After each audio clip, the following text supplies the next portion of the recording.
And ఎందుకన్నా ఊకే ఒంటరిగానే ట్రావెల్ చేస్తావు, ఒంటరిగానే ఉంటావు. నేను చాలా వరకు చూసిన నీ వీడియోస్, ఎక్కడ చూడు ఒంటరిగానే ట్రావెల్ చేయడానికి ట్రై చేస్తాను. ఎందుకంటే ఐఎమ్ అవేర్ ఆఫ్ అటాచ్మెంట్స్. నేను చాలా భయపడతా అటాచ్మెంట్స్ చేసుకోవాలంటే పీపుల్స్ తోటి. ఎప్పుడైతే నాకు ఒక దెబ్బ గట్టిగా తగిలిందో అప్పటి నుంచి నేను అటాచ్మెంట్స్కి, ఫ్రెండ్షిప్స్కి అండ్ రిలేషన్షిప్స్కి, రిలేటివ్స్కి అందరికీ దూరంగా ఉన్నా.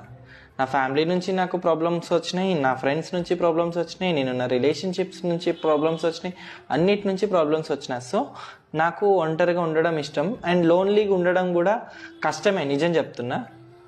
ఒంటరిగా ఉండడం ఇష్టం, కానీ లోన్లీనెస్ అనేది చంపేస్తుంది. సో మనకి ఎట్లాంటి వాళ్ళు సెట్ అవుతారు, ఎలాంటి ఫ్రెండ్స్ కావాలో జస్ట్ చూస్ చేసుకొని వాళ్ళతో మూవ్ ఆన్ అవ్వండి. అనవసరంగా టైం వేస్ట్ చేసుకోకండి. అండ్ ఒంటరి కంపెనీని నేను ఎంజాయ్ చేయగలుగుతా అంటే be happy being alone. Okay.